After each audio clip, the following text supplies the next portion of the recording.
Welcome back to The Chosen Life. I'm your host, The Chosen Lawyer, and a happy new year to our reoccurring guest, our sports expert, Mr. Wayne Frazier of Doug Laurie Sports. Wayne, welcome back to The Chosen Life. Glad to be here. I don't know if sports expert, that's a heavy title to lay on somebody this early in the morning. Well, it's well-deserved in the amount of experience and time you've put into the world of sports. And because it being the new year and rocking and in different arenas, there's so much to cover today. I'm actually going to give a bit of the agenda, and we're going to jump right in because there's just so much to cover, Wayne. So much exciting news coming down the pipe over the last few days. We got the NFL playoffs, lots of MLB news coming out. We got NHL and Reptile Farms. We got the world of WWE and slapping. So, Wayne, what do you feel in the start? Let's talk about the playoffs first. I think we jump into the NFL. Playoffs? Playoffs? I just trying to win that. the game. Playoffs? I just watched that again the other day. Every time somebody says playoffs, the first time I have to go watch DJ Steve Porter, right? So that was one of the best quotes ever between playoffs and practice. I once saw there was a medley put together. Jamora, fantastic. Yep. And you know what? Both of those press conferences have aged very well, actually. So let's start off with the playoff. Fine. And before we get into the upsets and what's going on there, I got to ask you a question. So we wake up in the morning, our team has just been eliminated, this being Tom Brady and the Buccaneers. In my humble opinion now, if I'm Tom, I'm packing up my bags, I'm calling the Uber, heading straight to Gisele's house, knocking on the door, saying, Gisele, it was all just a dream. Let's pretend I just retired. This season did not happen because it did not work out for any of us. Let's just go back to the way things were. What do you think? You think Tom's heading back, or you think he's itching for another season in the NFL? Well, I think that partially depends on how much money Gisele and Tom lost in the FTX thing. I would hope that I don't believe Tom Brady is destitute, but if they lost hundreds of millions of dollars in this, which I don't think they did, but I suppose it's possible. You may need another season, and then he's probably in Las Vegas, right? But yeah, I agree with you. I think that's probably the best thing that could happen. People want to view this as an unsuccessful season. The Buccaneers were not that good of a team this year, and Brady still played fine. I mean, he wasn't a top echelon quarterback. He's not going to be anymore. They still went 9-8 and made the playoffs, right? And got beat by a better team. You're not going to win the Super Bowl every year, even if you're Tom Brady, but it's not like Brady played badly. Do I think somebody like Las Vegas, or the Jets or somebody like that should look at taking him on for a year? I just don't see the point of it. If you put Brady on the Jets, are they a playoff team? Maybe. I don't know. If you put Derek Carr on the Jets, I think they're a playoff team, right? So what's a better choice? If you put Brady on the Raiders, are they a playoff team? I don't think they get much better with Tom Brady, I'm afraid. So my sources hinted at the Saints. Can you see that happening? I can see anything happening. I can see anybody signing him to a 1-year deal. But I don't see the Saints. I don't see Brady going somewhere unless again, it's a money situation thing. Why go play for the Saints? They're not going to win the Super Bowl. Why play for the Raiders? They're not going to win the Super Bowl. And if that's not your ultimate goal, maybe it's time to get out, right? The other two teams, which were at the time discussed and did not happen for a variety of reasons, were the Dolphins and the 49ers. The Dolphins, I believe that ship has come and sailed with, there was talk he was going to get an ownership stake, but there was a bunch of things going around there. I wouldn't rule that out. I mean, look at the situation you're in. I love Tua. I mean, he's so much fun to watch, and never has someone done so much with so little arm strength. But this guy is amazing, right? But if you can't stay on the field, and I'm not blaming any of this on him, but if he can't stay on the field, at what point do you have to move on? And if you're going to do that, right? Or if you're going to say, hey, look, we've got Skylar Thompson, who I think has quite a future in the NFL. I know he didn't show it in the playoff game, but they didn't have a running game, so they just put their ears back and went after him, right? I think Thompson could be very good. He's not ready yet. Bridgewater, he's okay as a backup, but why, right? I would not, it would not surprise me to see them go to Brady and say, hey, look, we want to sign you for 1 year. You're going to start the season as the starter, most likely. And we're going to let Tua learn from you for a year while we try to figure all this out, right? And whether Tua can stay on the field or not. And if Tua can't, right, then and I would rather see Brady say, you know what, I'm going to come in and be the backup. But I don't think Tom can do that, and they can't pay him all the money to be the backup, right? But I would not rule the Dolphins out. I think, though, that some of the other teams, there was a lot of talk about the Raiders. Unless Brady wants to go hang out in Las Vegas, which, okay, I don't have a problem with that.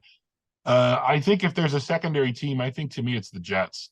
I just feel like they are almost done with Zach Wilson. I'm sorry to say that, but I think we're almost. No, you can't give up on a guy that fast, right? You can't. Josh Rosen got how many chances in different places, right? Zach Wilson is a fine quarterback who played for a bad team and then now seems to, maybe he just doesn't want to be there. I don't know. Is Mike White the answer for the Jets? I like Mike White. If he was a starter, I think he would have been a starter already. But again, Tom Brady, if you decide you're done with Wilson, Tom Brady buys you a year to put Mike Wilson behind him, give him, or Mike White 1 year behind him. And then if he's your guy, you roll with him, right? And I do think I like the Jets enough that I think if they sign Brady, I think they would probably go 9-8, 10-7.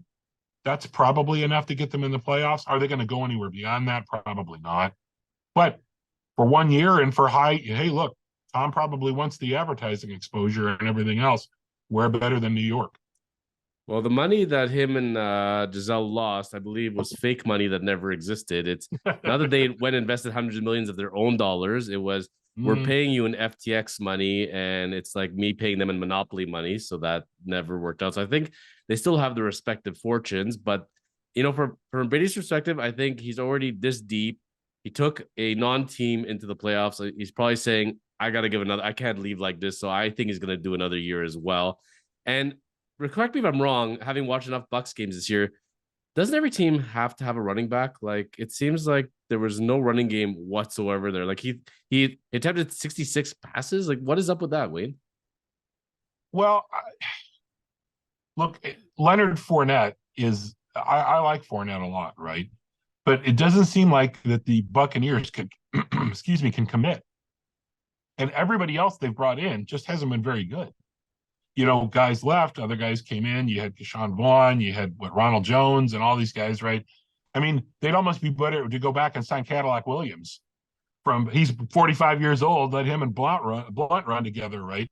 At some point, yeah, there's you've got to have a running game, and they just didn't have one. It's the same reason that the Dolphins they didn't get stomped, but the reason the Dolphins probably would have, if Raheem Mostert was active, they probably would have won that game, right? But they just didn't have anybody to hand the ball off to, really, right? And which is, again, I mean, how many running backs did the Dolphins have this year? 5 or 6 of them cycling in and out, and yet none of them were any good at the end. So, I kind of hope for Brady's sake that what you said at the beginning of this is kind of the tack that he takes. You can keep going one more year. Oh, I'm going to play one more year. But the results are not going to get any better for Brady personally. He's just going to get worse from here on out, unless you stick him with Kansas City. If Mahomes got hurt or something, he's not going to lead a team to the Super Bowl anymore. It's just not going to happen, right? Well, my sources have been seeing Giselle in Costa Rica numerous times with her personal trainer, and there's rumors that they may be dating. So Tom better hurry up and get to Costa Rica there. Otherwise, there's people banging on the door for Giselle. The one team that I'd be saying that if there's one team that he's got to be salivating on, it's the 49ers. I mean, how many weapons do they have? They have these hybrid guys that are receivers, backs. They could do it all. he's got to be saying to himself, if I was on that team, that's the one team. Oh, I'd feel so good. So how about we get rid of Trey Lance and Jimmy G, let them go off into other pastures. We keep our boy Brock Purdy because he's never going to lose a game ever again, and bring Tom into there and have the 1A, 1B quarterback situation. I bet Tom would love that. I'm sure Garoppolo's gone. I'm not sure about Lance, although again, it's another situation where if you can't stay on the field, we just can't count on you to be the starting quarterback, right? I don't know that the 49ers are ready to throw all their eggs in the Purdy basket yet. I am. I really like this kid, right? But you're right. I mean, they have so many other weapons and a really solid defense that, I mean, would Brady go there knowing that he wasn't the starter? Let's say that San Francisco goes all the way to the Super Bowl this year. That's entirely a possibility, right? And Purdy is the guy that takes him there. Do you then next year go, well, now Trey Lance is the quarterback again, or we're bringing Tom Brady in? I don't know whether you want to mess with that or not, right? You got your guy, roll with him, right? I would think that if they make it that far, they're almost forced into playing Purdy next year as the starter. And then it's a matter of whether Brady would come in as the backup, right? And then I think if that happens, then you see what you can get for Trey Lance on the market too. But his trade value isn't going to be what it should be right now. You almost need to play him for 2 or 3 games and then try to move him after that. Well, the Bucks are going to have a lot of dead cap space with what Tom's going to leave them with. It's going to be not a good occurrence for them trying to restart. And I got to tell you, the 49ers with their coaching staff, they got to pay everybody $1 bazillion because there's one thing is they got the systems. They're looking real good. Now, looking into the playoffs and looking at the Super Bowl, I got to ask you, besides what went right, what went wrong? And so I'm watching on Saturday night, and we're wild card playoff weekend. And I'm saying to myself, well, you know what? The Chargers have this one in the bag at halftime. I'm going to switch off and watch the hockey game. I get a message from Steve Carr say, did you see the end of that Chargers game? I'm like, what are you talking about? Wayne, what the heck happened to the Chargers? How is this possible? I mean, I know that I read a few critics that like the Jags going into that game as a good upset, but I mean, come on. How do you implode like that in this day and age? You stop doing the things that got you a 27-0 lead. Look, all credit to the Jaguars and for Trevor Lawrence for having the fortitude to overcome 4 picks in the first, quarter of the game or whatever. You know what? I turned it off at 27-0, and then I flipped it back on when the Chargers kicked the field goal to make it 30-14. And I turned it back off. I thought, well, unfortunately, right? The Chargers are soft. Despite the fact that they have some incredible talent on defense, they're soft, and they just went into a shell. We're just going to let Trevor Lawrence get into a rhythm. And look, Trevor Lawrence is a really good quarterback, and he's got some tools around him now. And I hate to say it, for anybody that has to play them, do I expect them to win this week? No. Do I expect that to be a good game? Yes, I do. And next year, do I think Jacksonville is maybe 12-5 or 11-6? Yeah, I do. I have a lot of faith in Trevor Lawrence. It's why I went out and acquired him in my fantasy league. I think, I have Mahomes as my starter. Somebody makes me a really good offer on Patrick Mahomes where I can increase somewhere else. I'm okay to roll with Trevor Lawrence. I'm just fine with it, right? But it's that, we're going to play the umbrella defense and we're going to sit back and give you a dink and dunk. That's all well and good. You can't do that in the middle of the second quarter, right? You can't do it 2 minutes into the second half. You've got to, if you were being that successful, just keep doing it. What I don't understand. Look, I get it. You don't want to be the dude who was blitzing every second play and gave up 3 bombs in 8 minutes. But what's the likelihood of that happening as opposed to you giving up what just happened to them? To me, it's much more likely when you take your foot off the throttle, that's when somebody gets hurt, right? It's like they say in hockey, don't skate half speed, because that's when you get drilled, right? To me, if I'm the Chargers management, I'm going in there and I'm saying, okay, if this ever happens again, if you ever take your foot off the gas, I personally will come down to the sideline and fire you on the spot, right? As a matter of fact, I don't know that I would keep the coaching staff after that anyway. Well, Cliff Kingsbury is off to Thailand on a one-way ticket. He is done for a while. He's making $7.5 million a year to sit at home for the next 3 years or so. Thank you, cards. So he's done, and apparently the Chargers coach is going to be joining him over there. It's I don't know how you come back from that, because I could tell you, watching the highlights and then watching the end of the game, I did turn in and get to see the end of it. Lawrence had this look in his eyes of complete confidence, and the Chargers looked scared out there. They actually Right, looked right. afraid. You look at the sidelines and you look at the faces of the players on the sidelines, and they're sitting there just looking like there's some air of inevitability. And I think that's a lack of confidence in the coaching staff, right? And they're wondering, why the hell are we not, we're up 27-0. Go after them. Try to put the stake in their heart. I know that, people think a 27-0 lead is safe, but clearly, I mean, we've learned in the last 4 or 5 years the way the NFL works now. You give a team a touchdown or two back, and look, again, Trevor Lawrence, I don't think he's dumb. I don't. I think he's a really smart guy. But sometimes when you watch a guy have that much confidence after he's thrown 4 picks, which not really his fault on most of them, but when a guy throws 4 picks and he's still walking around strutting like a rooster, like you know what, we're going to get this done.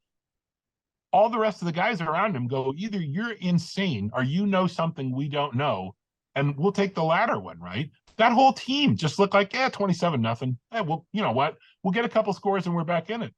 And they were. And you watch Lawrence. I mean, I just find him a joy to watch play and to listen to his press conferences and stuff. I just really like the guy. It's like Gardner Minshew with more talent, right? I mean, I enjoy a guy with a little bit more a little more willingness to talk and a little bit more willingness to show kind of his emotions. I don't need the dancing and everything else. I don't see Lawrence doing that. But just unadulterated, holy crap, look what we just did, right? And just that feeling, like you said, you watch him on the sidelines at 27-0, and you think, what the hell are you smiling about? But he just thinks he's going to go out there and throw 3 touchdown passes in his next 3 attempts, right? The Chargers, you know what? They look like that guy who brought that pretty girl to the prom and watched Trevor Lawrence drive her home. That's how it looked to me. Vikings and Seahawks. Now, I know the Vikings had a great year, kind of, like a bit of smoke and mirrors. A lot of people saw this coming. Seahawks, I think, were just happy to make it to the playoffs. I don't think there's a giant surprise, although the Giants look kind of weak going into the stretch there. So, any surprises from your end as far as the Vikings and Seahawks saying goodbye at this stage? I'm not surprised that Seattle went out at all. I mean, God love Geno Smith for finally getting a chance and showing that, hey, there was a reason I was drafted where I was at, and it only took me 8 or 9 years to get a shot. The Vikings, they didn't play that well down the stretch. And look, I think this is kind of like when with the Giants, it kind of got to the point during the second half of the season where when you have a one-pitch pitcher, right, and halfway through the season, they figure out this is all he can do, right? The Giants, I think, kind of went away from mixing things up a little bit, and they, for whatever reason, they didn't give, Barkley was a little banged up or whatever. They're trying to protect him. Give Saquon the ball 25 times, and just if he gets 50 yards, it doesn't make a damn difference, right? I was not surprised that the Giants won the game. I picked Minnesota, but I wasn't surprised that the Giants, that they did what they did, and I wasn't surprised that Minnesota folded up the way they did either. Well, and now, Minnesota is the Chargers of the NFC. So we're down to the final 8 now, the top 8 teams. Let's go through each series. And at the time of taping, because by the time people are watching this, the games will already been played, but we're going to put on our prediction hats and see where we're going and predict the Super Bowl winner for 2023. So first of all, Jags and Chiefs. Can we just hand the Chiefs this game right now? No, you can't just hand them this game. I think that it's an 8.5 spread. I would take Jacksonville to cover that spread. This is for all you gamblers out there. Yeah, this is a two possibility here, right? There's a possibility that the Kansas City comes out and blows the doors off of them, and then just kind of lets them back into the game. And Jacksonville has the capability to come back and close that. But I think this is actually going to be a pretty good game. I think that the Jags are going to carry that confidence over from last week. And I'm always leery about teams who have had a week off, about them maybe coming out slowly. And, maybe here we're at, 14-10 Jags at the half or something like that. And then, I still think Kansas City is clearly the better team. I think Kansas City probably wins at 27-20 or something like that. But Kansas City has not been invincible this year by any stretch of the imagination. And just there's got to be so much confidence in the Jags team bus, right? When they get off, they got to be feeling like, I don't think anybody thinks we have a chance in this game except for us, especially Trevor Lawrence, right? So, well, I got some more inside information here, so I'm going to go with the Jags on this one. Reason being is that the owner, Tony Khan, and his father, if they win the Super Bowl, then WWE has to make them a championship belt, and they own the rival AEW company, so they have reasons to want to win this game. I don't like the Chiefs with the week off. I think the Jags are coming on a high. I think this is going to be a sloppy game, and the Jags are going to win it. Let's see what happens there. But on the flip side, I think the Eagles are going to come out rested and demolish the Giants. I don't think it's going to be even close. I think that there's not a chance that the Giants, well, there's always a chance, but there's not much of a chance that the Giants beat the Eagles. However, again, if they just decide we're going to run Saquon 25 times and we're going to run Daniel Jones 10 times on quarterback boots or whatever else, they can keep the score low enough that it might be a touchdown game at the end, right? I think that Philadelphia, if you ran this as a simulation, would win 98 of 100 of these games, right? But it just depends on what Dayball comes out. And if they decide, you know what, we're just going to 3 yards in a cloud of dust and punt if we have to, right? Just eat up as much clock as we possibly can, because you cannot get into a track meet with the Eagles. It's just not going to work. That's the only chance you have. When I was in high school, we used to play, not me, I wasn't a basketball player, obviously, but we used to play East St. Louis. And East St. Louis is where Darius Miles went to school and LaFonso Ellis. And so there were times when we played them in the state championship series in the playoffs where they played my high school played the four corners offense for the entire first quarter and just sat on the ball. I can remember one of the first games I ever broadcast as a play-by-play guy, the score at the half was like 6-4 because they just sat on the ball, right? It just waited and waited. The final was like East St. Louis won like 22-17 or something like that. I can see Brian Daboll doing whatever the four corners offense, the Woody Hayes 3 yards in a cloud of dust. Just try to run the clock as much as you can. Tell your guys, go down in bounds. Don't stop the clock. We want this to be 19-16 or 23-20, and hopefully we're the guys with the ball at the end of the game and we have a shot. That's the only way they have a chance. And your prediction for the score on that one? I would say probably I'm going to say Philly 24, Giants 17. Okay, so still fairly close.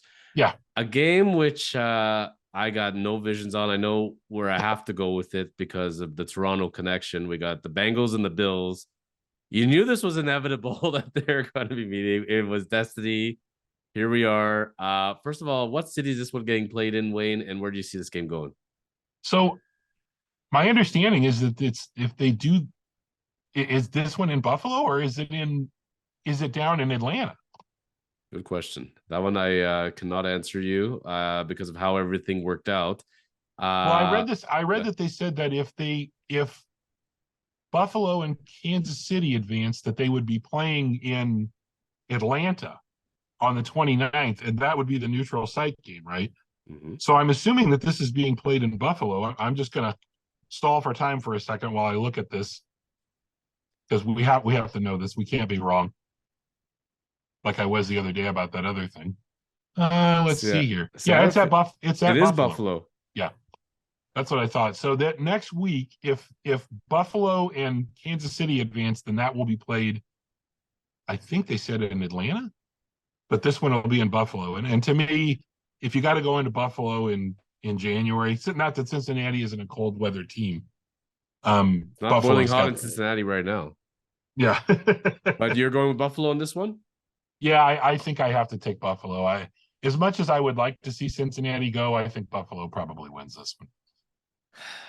It was a pretty ugly game with the Dolphins, I gotta tell you. Yeah, And like you were saying, and I think the Dolphins quarterback, the third stringer, his dad was in the stands. They're talking about the whole story of how they lost a mom and how he raised him and sacrificed everything for him. Great story. Kid looked like he was great out there, for where he was at in life and what they put him into. I think he was fabulous, and they almost did it. I really want to say Buffalo, but given how poorly the Bills played, I think the Bengals are going to take this one. Sorry. I I'm the so only sorry. reason I would be pulling for Buffalo is the kid that played at my high school. Yeah, AJ Epinesa is playing for the Bills right now. Actually, the guy who kicked the winning field goal for Jacksonville is from my high school too. We have 2 or 3 guys in the NFL right now, which is not too bad for a relatively small school, but well, not relatively small, 2,000 people or whatever. But yeah, I agree with you. Buffalo just looked, and I got to say this. It's going to make people mad. I know. Welcome back, Cole Beasley. Good thing you forced him out of the league for a year or two, huh? How'd that all work out? And then all of a sudden, oh, well, he can't play in the league because he's not vaccinated, and we can't do this and we can't do that. But then when somebody needs him, oh, well, let's bring him right back in, and we're the NFL, and oh, look, he scored a touchdown. If I was Cole Beasley, I would have got up and flipped the camera off, tried to moon somebody in the booth, treated For, like crap. for the fourth game, we got the Cowboys versus Brock Purdy. And I don't think it's going to be very pretty for the Cowboys. I think the 49ers are going to dismantle them. You know what? I know the Cowboys are feeling good after that win, but they're playing against a really sloppy team. If you actually, I know it's Tom Brady, but folks, if you go and watch any of those games with the Bucks this year, they were not pretty. The 49ers are so on right now. Wayne, this is over. This is going to be a huge one. 49ers are advancing guaranteed. I agree with you. The 49ers are, to me, are the better team, except on the days when the Cowboys completely show up. And when everybody on the Cowboys is firing properly, I think they're better than Philadelphia. I think they're better than San Francisco. For whatever reason, when you can get everybody kind of firing on all cylinders at the same time, I don't think there's anybody that can beat them. Now, the question is, were they doing that last week against Tampa Bay? Yeah, they pretty much were, and they still didn't really destroy Tampa Bay. So I agree with you. I think the chances of them coming out and really being amazing, I would really I don't really have a favorite in the NFC. There's not really a team. I can't root for the Cowboys, having grown up a Cardinals fan. It's just not going to happen. I don't really care about Philadelphia. I don't really care about, I'm rooting for the Giants. Actually, that I would like to see the Giants win, but it's not going to happen. But I think you're right. I think for the 49ers advance. I think the only possibility is that they blitz Purdy like crazy to start the game and try to rattle him, right? Maybe even a couple of, oops, sorry, that was a late hit. I didn't mean to, but, I don't think you have much of a choice after that. And the thing is, if you're not successful with that in the first 10 to 15 plays of the game, if they're able to dump off to McCaffrey and beat the blitz like that, I think the 49ers have to be thinking that's what's coming. You set your game plan up like that. If it doesn't work out, they could be down 14-17 nothing by the end of the first quarter, right? So Absolutely. I agree with you. I think clearly San Francisco. Now, do you think San Francisco right now, let's say it gets to San Francisco and Philadelphia, and that game's in Philadelphia, who wins that game? San Francisco. Because I think right now San Francisco is probably the highest functioning team in the league. Better than Kansas City, better than Buffalo, better than anybody in the NFC. You can see there's a game plan. They're following the game plan. The coaching got them on. Everybody's drinking the same Kool-Aid, that team is on. That's it. They're heading straight to the Super Bowl. That's the only place I see them heading right now. Yeah, I mean, I don't think Dallas stops them, and I think if they go to Philadelphia, I wouldn't bet against.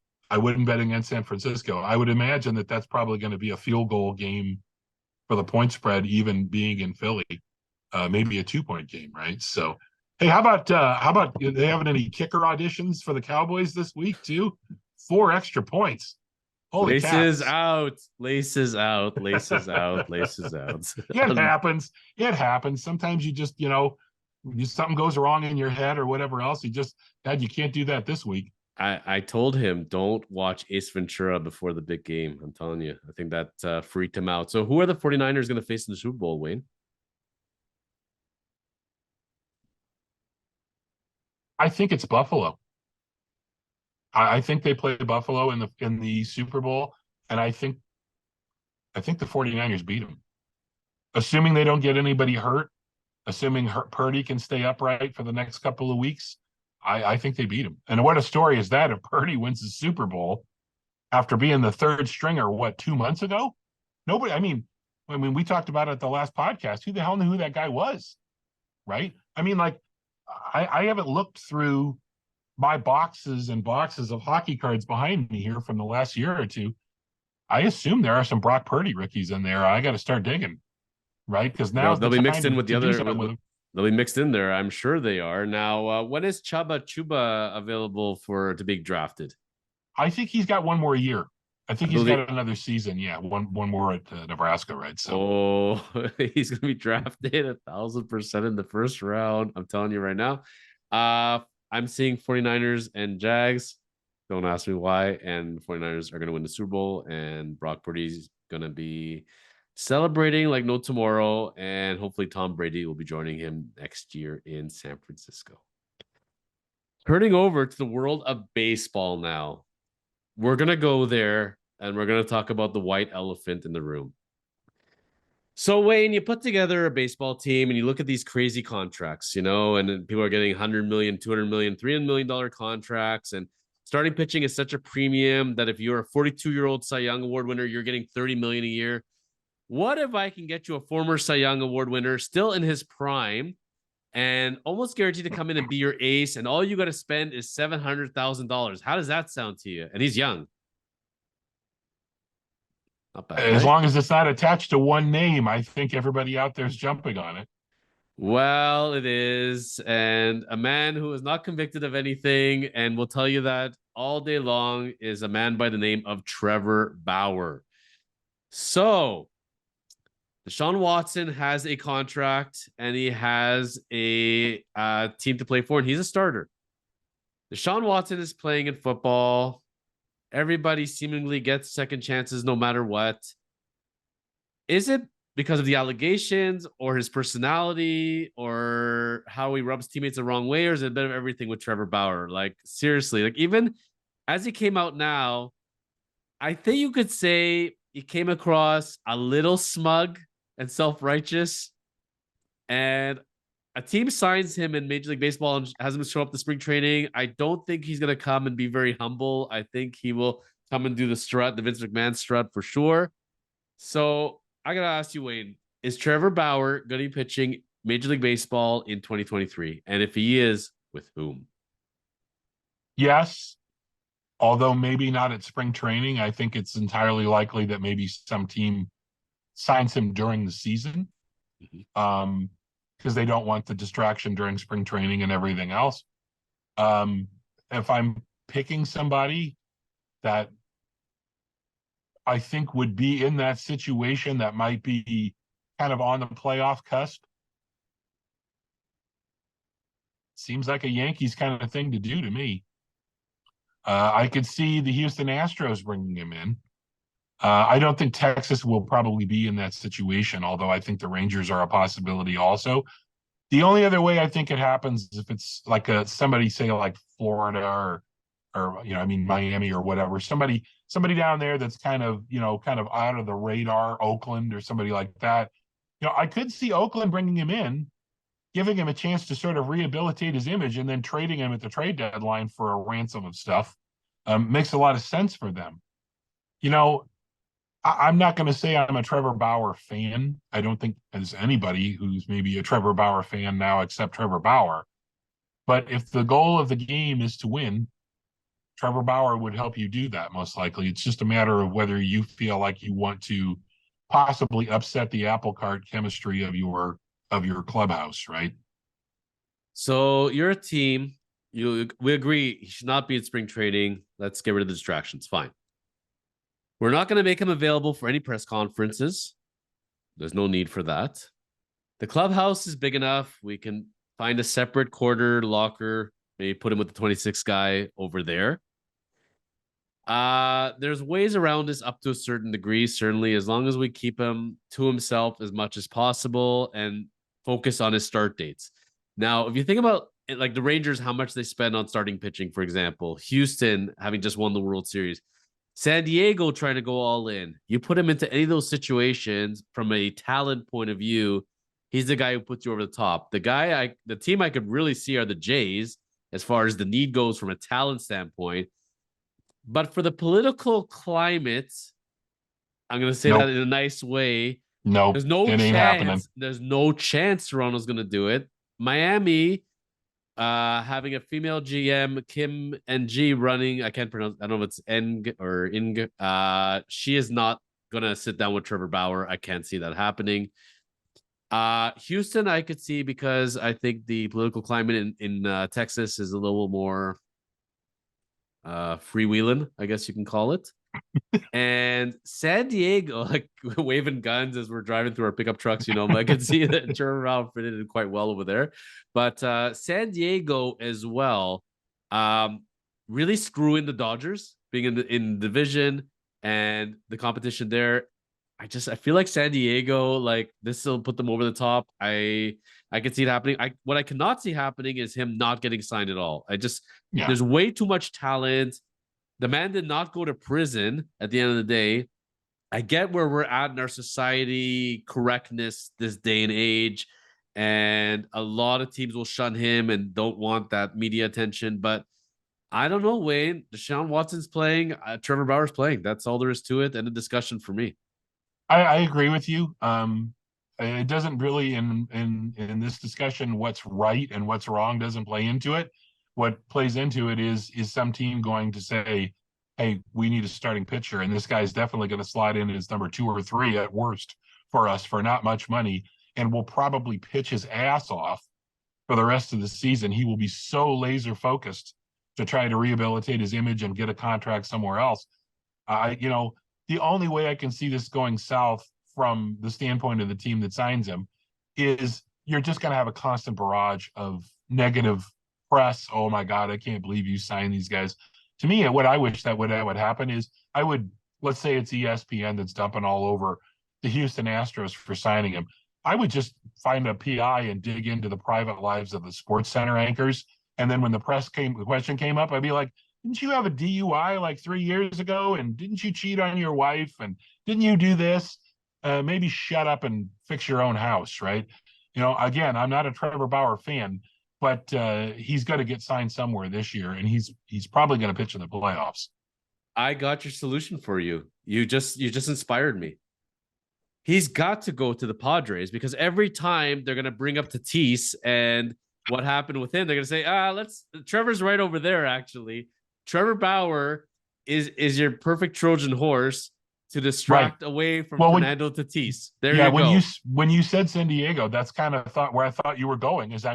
Trevor Bauer can handle the target, and if you're willing to accept what comes out of Trevor Bauer's mouth when you let him talk, then he takes the heat off of everybody else. Not only just Tatis, but everybody in the management in that organization. It's a matter of what do the fans in San Diego think. And you know what? Winning changes a lot of minds. It shuts a lot of mouths. Winning fixes all. And you got the Manny Machado opt-out coming up as well. My understanding, it's a little toxic over there in San Diego with all those personalities. Plus the Tatis, they're not very happy with him. What a better way to mask over all this stuff and deflect all the attention onto Trevor Bauer.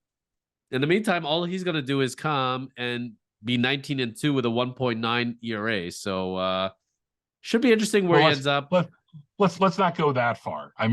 I think there's a chance that he comes back and he's a little rusty for, a month, 3 weeks. I mean, you can do all the training you want to do and everything else, but when you get back in there, I think it may take him 3 or 4 starts to kind of get back into the groove of where he was before. But I think he will get back there. I don't think if you're San Francisco or if you're San Diego, I don't think you give a crap what he does in the regular season because you're probably going to make the playoffs. You want him tuned up so that he's one of your 3 pitchers that you're just rolling with, right? And Bauer's a guy that he's on.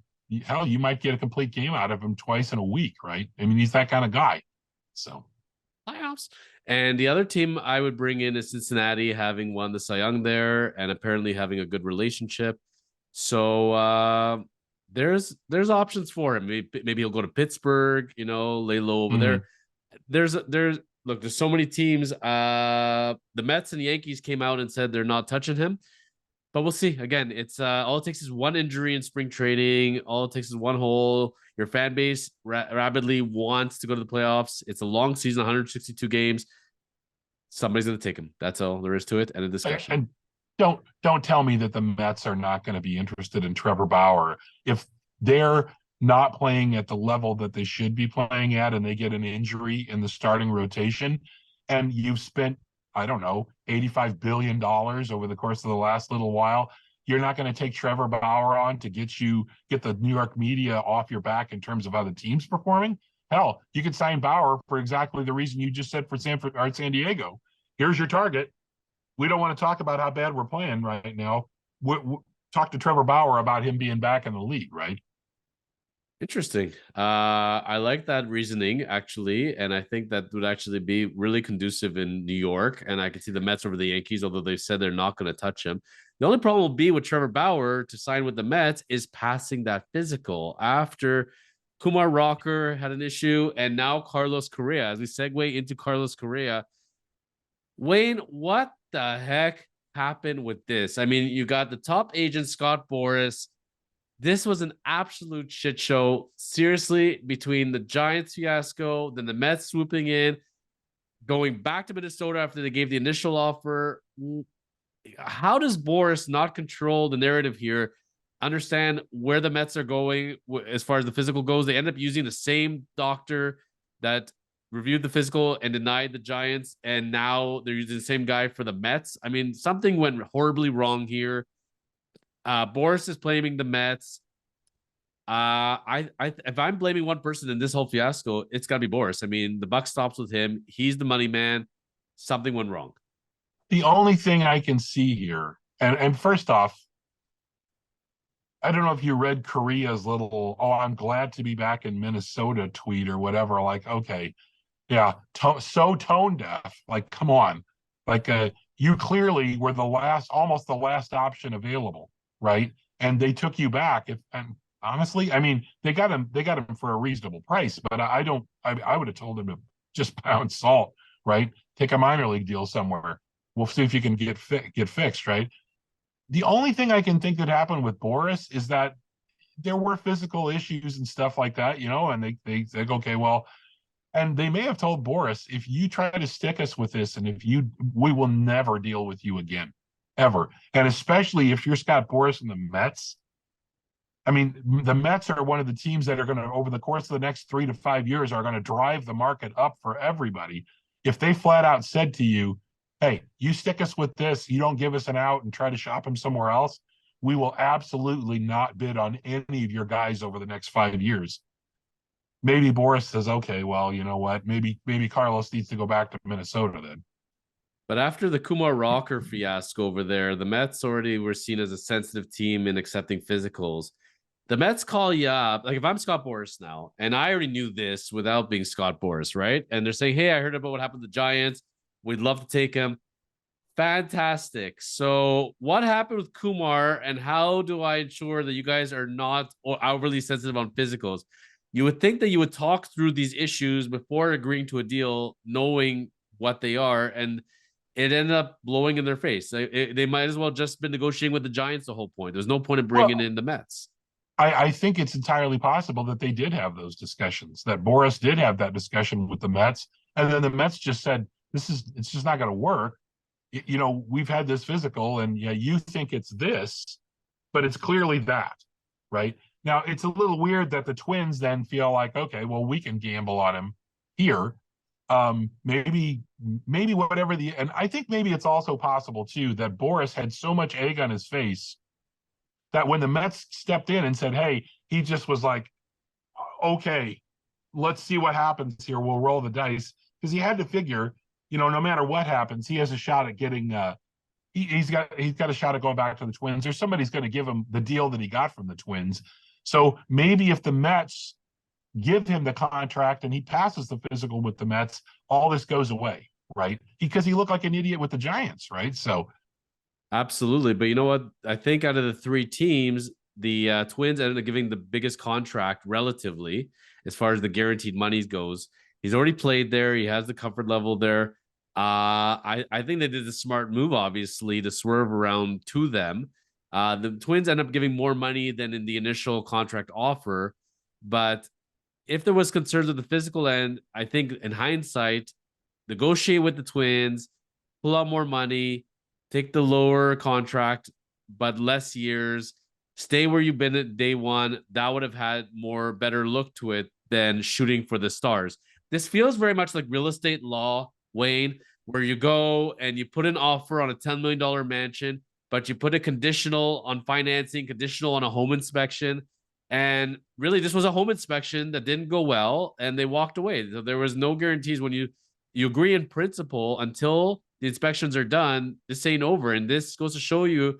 It actually amazes me how many free agent contracts go through, given the amount of dollars and everything else. But people also have to understand. My understanding is that the amount of physical due diligence is not all encompassing for every single free agent unless they see something comes up in the initial stages. If something comes up from the first review, then they dig further.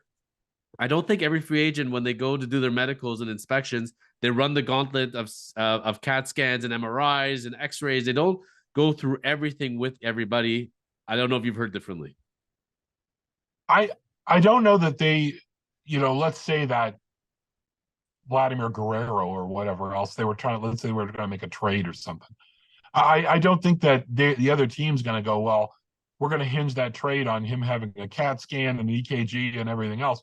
Because I think there's some basic level of physical ability and physical wellness that's assumed across a certain level of the players, right? As you get older or whatever. So the only thing I can think is that when they did the initial one for the Giants, right, that there was something there that just had not shown up anywhere else. And this was the Giants doing their due diligence and saying, you know what, we can't take this on, right? We just cannot take this on and pay that kind of guaranteed money and that kind of contract, right?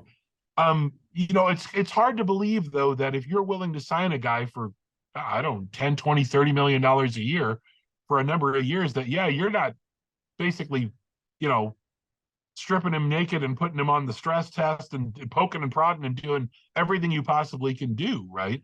Now, I don't know if there's some sort of limitation to that in the players agreement, in the, in the contracts or anything like that. But man, if I'm spending $200-300 million, I want a clean bill of health, or as close as I can get. They're also getting their medicals and they get to see their history. If there is a pre-existing item, like Correa had that injury back in the minors, even without taking a look at the guy, as soon as you read the severity of that injury back then you're saying, yeah, I got to know where he's at now. So that might have some play to it. I can also tell you that as a lawyer, I'm sure there's items in there as far as what they can and can't test for. But I agree with you. You and I are running a team. Anything I can test that's humanly allowable under the CBA, I am doing it in a second to protect my investment. So things worked out for Correa. I think he's going to go play Minnesota. He'll be happy there. He'll make his money. I think Boras hopefully got some sort of education because he was strung around like a peacock. I broke $1 billion worth of contracts. And if I'm a Scott Boras client, I'd be calling him up. I'd say, yeah, I saw you did 20 really good ones. I don't want to be the next Correa. Don't put me in that position ever. Right. So now a guy who was in a very funny position. Wayne, I've done some research into this. I was researching all night last night, actually, for this topic. I'm really, really excited. And My mind is blown because you got Evander Kane. We're going to NHL hockey right now, but not talking about hockey itself. So Evander Kane had to declare bankruptcy, and this was mostly relating to gambling, my understanding. We Yes. got Robin Lehner, the goalie, over in Vegas, who's sitting on IR right now collecting his $5 million paycheck. And the guy that I said the Leafs should acquire because he's a guy who put him over the top. They did acquire him at one point, but then flipped him right away to Chicago. I'm not understanding at all what's going on with this guy. And now news has come out. There's so many facets to this story, Wayne. So Robin Lehner's declared bankruptcy. He's apparently his assets are 1 to 10 million, but he's up to $50 million in debt potentially, and that's his bankruptcy. So we're talking about mainly related to his reptile farm in Plato, Missouri. Okay. Plato, Missouri. So doing a little digging now last night, I found some interesting information about all of this. So first of all, Plato, Missouri has a population of 82 as of 2020. 82 people. Oh, I thought you maybe 82 snakes. No, 82 residents in Plato, Missouri. Going on realtor.com, I can see that 15% of the housing in Plato is up for sale right now as we speak. You can buy a house under foreclosure for $64,000 US dollars. Most of the houses there are around $100,000 to $150,000, and you're getting about 1 to 20 acres of land. But then I stumbled upon this farm for $2.5 million for sale.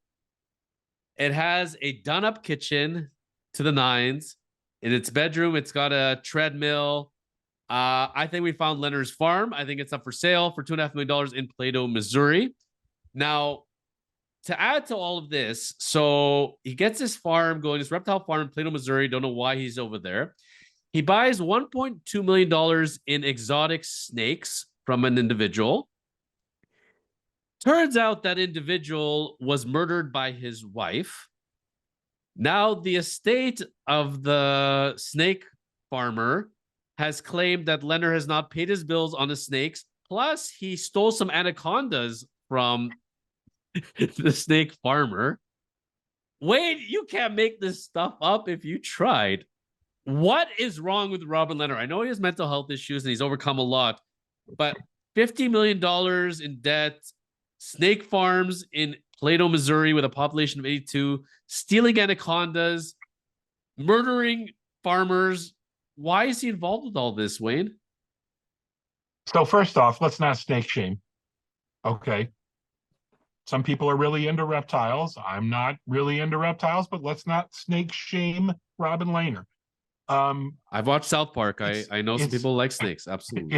It's a very strange situation. And I read a little bit last night about the murder case, which is this guy's wife or ex-wife and her boyfriend at the time are charged with shooting the guy while he was taking the garbage out, apparently because they felt like he was going to try to take their kids and they were splitting up or something like that.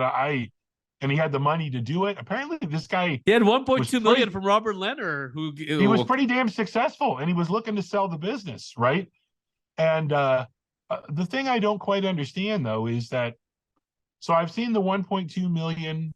I've seen Robin Lehner complaining that because the snakes were just sort of let to do whatever they wanted to do, as snakes will do, that it's decreased the value of the snakes because they were breeding with other snakes they shouldn't have been. And I don't know if we can talk about that. This is a family show.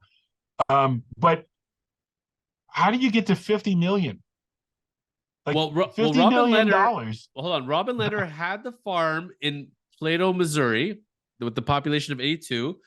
3 of those residents were the caretakers of the farm. So he had 3 employees going. I thought they were taking care of the $1.2 million in snakes plus the stolen anacondas. So I don't know. If you take a look at this farm, it's very impressive. It is up on realtor.com for $2.5 million. I can't verify for sure that this is Robin Lehner's farm, but taking a look, like, this stuck out like a sore thumb. It looks like an NHL player would go and design a farm in Plato, Missouri. So I'm pretty sure it's a Lehner farm, but I could be wrong.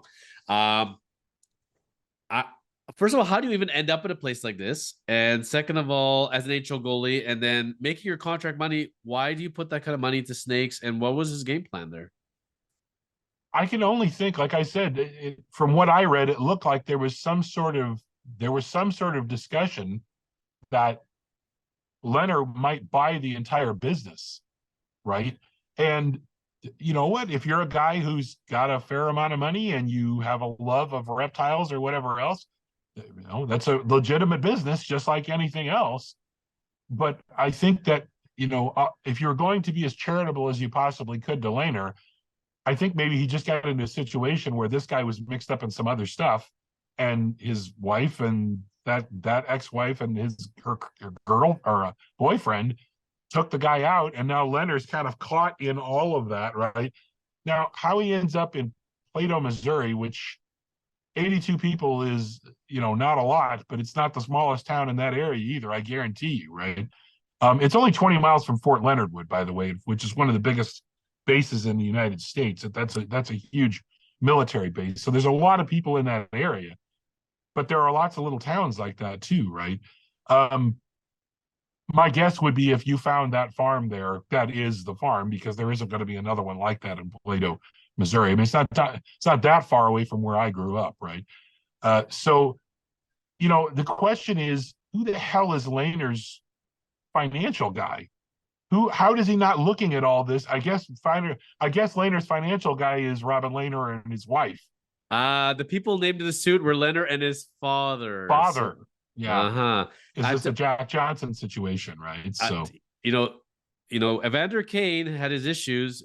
Evander Kane, it's funny. I was talking to Dan Milstein, the hockey agent, when he was on the show, and he was saying, he's got to prepare presentations and try to woo, high profile clients to come and join his agency, right? Evander Kane reached out to Dan Milstein and said, Dan, I need you to help me ASAP. Evander came to him. Reading Robin Lehner's story, I'm thinking Dan Milstein's involved with this. There's no way he's going to allow this kind of crap to go down. This is right. And the company that lent Evander Kane money to be used towards the gambling is the same company apparently that lent Lehner the money to be used towards the reptile farm or the purchase of the snakes. So there's a few creditors out there. It's not pretty, and not pretty, but pretty. And I don't know how much mileage he has in the tank as far as overcoming this. I think bankruptcy is his only way. And the second he got hit with the first $4 million lawsuit, he's like, screw this, I'm out of here. Yeah. But on the same token, it's like, when you're making that kind of money, you're making $5 million a year, maybe go down to the mall, get a couple of snakes, get yourself a tank, maybe just keep the $5 million a year, invest it, collect the interest on it, live off the interest. Maybe don't go get $50 million in debt. Like, something happened here. And I don't know how much more the debt is beyond the snake farming, but I'm telling you, this story ain't over yet. And it's not good. And Lehner, considering the issues he has had in the past and been outspoken as far as mental health goes, I'm sure this is not great for his mental health. He's going to have to come out and speak about this at some point, and I can't wait for that story, and I hope he writes a book about it. Well, my question is, where else Carol Baskin in all of this? Did she know that dude who owned the Reptile Ranch? We should be asking her some questions too, shouldn't we? I feel bad for Lehner. I mean, I feel bad for anybody in this kind of situation. I also wonder, it's pretty tough to have a whole lot of sympathy for somebody who has $5 million a year coming in and decides to blow it on a snake ranch. I hope things work out for him. I don't know. I'm also curious about the company that lent the money to him. Is this one of those? I mean, is this some sort of predatory company that they're going to find out that this had some crazy interest rate, or basically it's like a payday loan place for athletes where they're like, okay, well, you have your paycheck sent to us, and we'll give you the $2 million now, and you'll pay us $3 million over the course of the next 2 years or something. And you get yourself into that revolving door if you can never catch up, right? So you can never get out of debt. If they're loaning the money to him and they're loaning the money to Kane, it kind of makes me wonder, right? When an athlete a rapper or movie star, whatever, when they go to purchase some jewelry iced out, or they want to go and do up their cars, Wayne, they don't always have the money sitting in the bank. When they go to borrow the money, the lender doesn't say, I don't know if that drip chain is the best investment on the planet. They're like, how much do you need? Okay, 10%, 15% interest, no problem. 20% interest, we're good to go, you know? So I think Yeah. it's one of those situations for sure, where probably the interest is over accumulated the original principal long ago. So we wish Robert Leonard the best on this, and the story is still writing itself. As two other stories, as we're going to wrap up today, that I got to go there because that's the way it's got to be. I know you don't watch wrestling anymore. You used to in the day, Wayne, and I still gonna Mhm. get on you on this because you're missing the golden age of wrestling, buddy. It's really been on the uptake. So Monday Night Raw, Friday Night SmackDown. If you can find a time for it, I'm telling you, you'll go back to it. It's been fantastic. Well, apparently, Vince McMahon is convinced that there's a lot of companies out there that agree with me. So Vince has gone and brought himself back into the fold after his self-imposed retirement, after a couple of allegations came out of some payoffs for various indiscretions. And he's come on. He got a couple of his cronies on the board, and Vince is back in control. And he's only there for the help facilitate the sale of WWE. He has nothing to do with creative, apparently. And there's rumors that the Saudis are here with the Public Fund Trust, and they're going to be buying WWE. Wayne, what are you hearing on WWE, the sale? And do you believe that Vince is really controlling himself and not going to be part of the control team on WWE, creative team? I don't know that Vince McMahon has the capabilities to keep himself out of kind of meddling in everything that's going on in the company. But I think now's the time to sell. And I think if you're Stephanie and, Stephanie stepping away, supposedly, or stepping down or whatever else, um, look, I would think that if you're going to have somebody negotiate, it's probably should be Vince. And I think the most money is going to come from the Saudi fund. I mean, I think there are plenty of other people in the US who would be interested in it, but you can go to the Saudis and go, well, it's yours if you give me 20% more. And they're like, yeah, okay, whatever. They don't care. Right. So Ask the they buy it, golfers. right? Ask the Yeah, golfers. exactly. Right. I mean, it's just extra it's just extra pocket change laying around. Right. So do I think that there's going to be a sale? Yeah, I think the sale will happen relatively quickly. Do I think it's going to be to the Saudis? Yeah, I think it's going to be to the Saudis. Do I think there will be any fundamental change in how the WWE works? I don't think so. I think the Saudis are smart enough to just kind of go, you know what? Things are fine here. We want them to do more events over here, and that sort of thing, maybe do a little more international stuff. But I think for the most part, things will function the way they will. The question will be, will the Saudis then up the amount of money that goes to the wrestlers themselves? Will you start seeing maybe some people who would consider, like, let's say Rob Gronkowski or somebody like that? If all of a sudden, if you're the Saudis and you've got the wherewithal to say, you know what, Rob Gronkowski, we're going to give you $10 million to make an appearance and wrestle at WrestleMania. Hey, you know what? Whoever the hell it is, right? We're going to pay, right? There could be some crazy stuff that happens here, right? And I'll tell you what, the other thing is too, is that I was reading a little interview with Vince about when he actually acquired the WWF from his dad. And then basically his dad had no idea that he was going to consolidate all these small things, right? And then his dad would have totally been against it. I could see somebody stepping back in and sort of trying to, if it's the Saudis or somebody else, starting to develop sort of a minor league system again, but one that they control the way that baseball does. As it runs right now, there is such a huge drop from the very top echelons of pro wrestling. Even when you get two steps away from that, it's pretty crazy, right? Guys are not making any money and everything else. They have the development academy, and I know they have their scouts and all that sort of thing. But if you could develop a territorial system again, and then kind of run it almost like a playoffs, do like a TV show where it's the Southwest versus this week, and I'm not saying it would be real, but you would give you another TV show to run, right? This week it's California versus Florida, and blah, blah, blah, blah, blah, and have standings and everything else. Put old wrestlers in charge of those particular divisions. I mean, that's a whole new TV show right there. Maybe the territories would be like franchises under the umbrella of the sports league.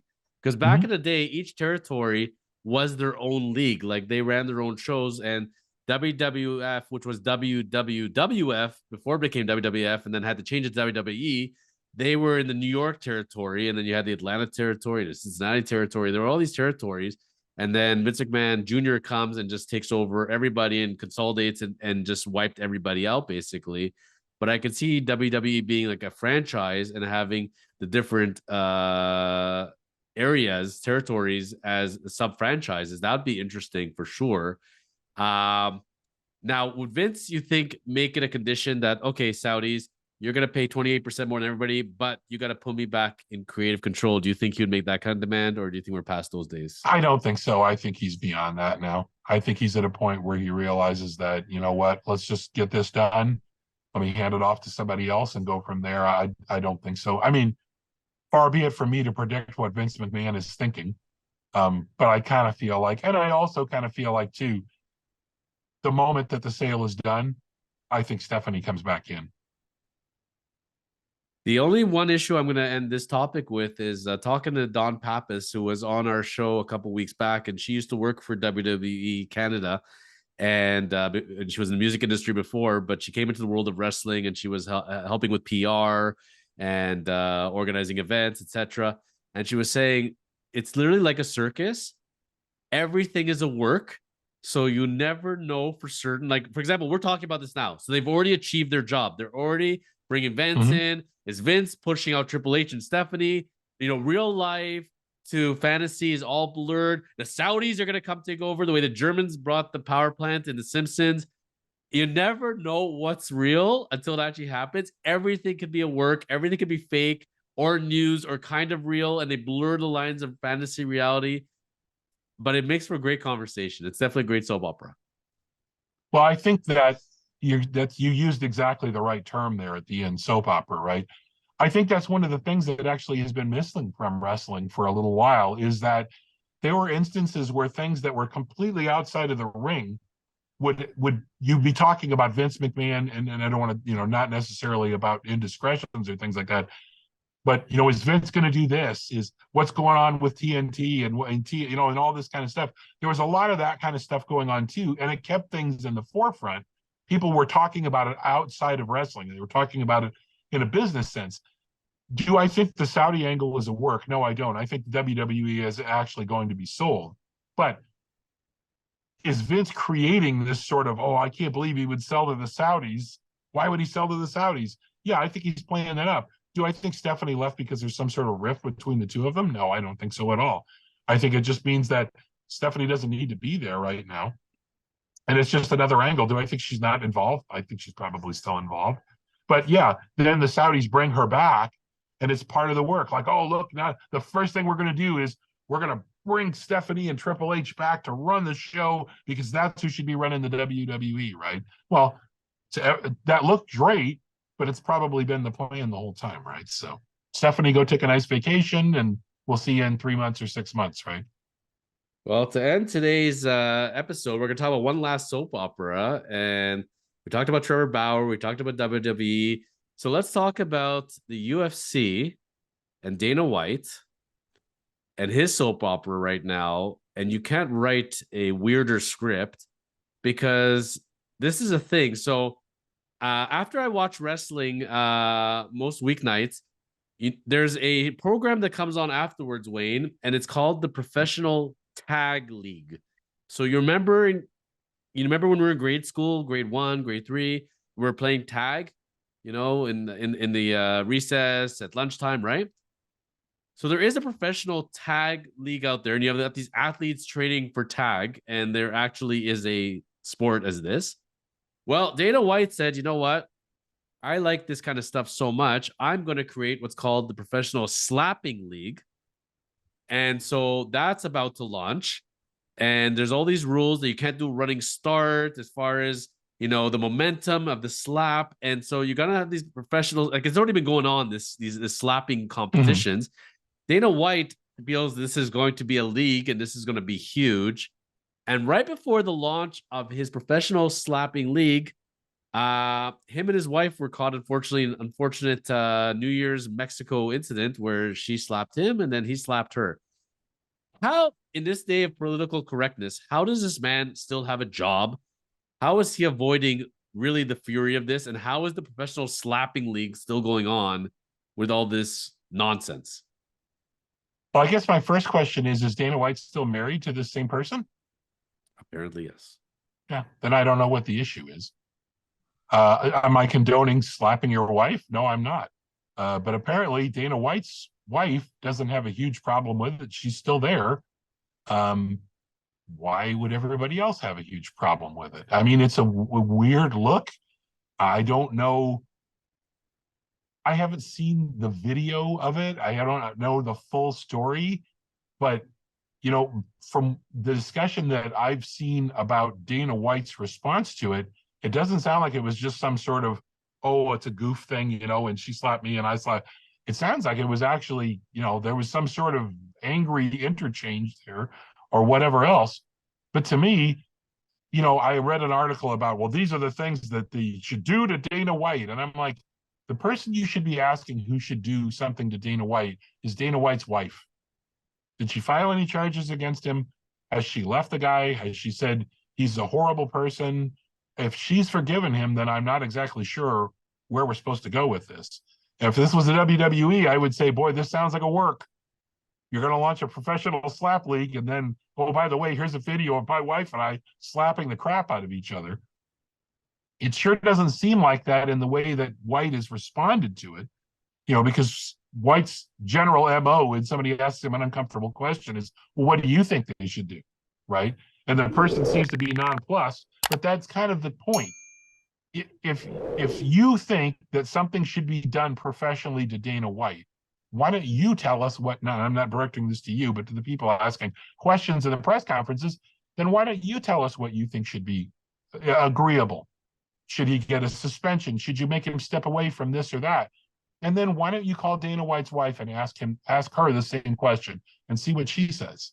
Because that's the only opinion I really care about in this. Well, Dana White came out and said, removing me from UFC will only hurt the fighters, will only hurt the sport because I'm so valuable. So that's not going to achieve anything. And I'm the one who has to walk the shame every day. And I got to live with what I did. Yet it seems like he's not getting any kind of repercussions whatsoever. The ones I'm most interested in, let's take him and his wife aside from this, because also, her getting abused, like really, he hit her. Right. It's not really fair, I think, in some senses, to put it on her as the victim, even though she hit him first. We cannot condone hitting your wife in any circumstances.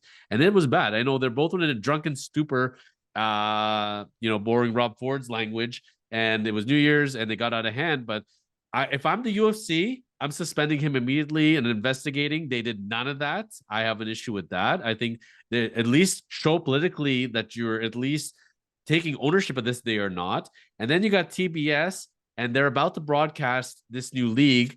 They didn't cancel it. They delayed the launch.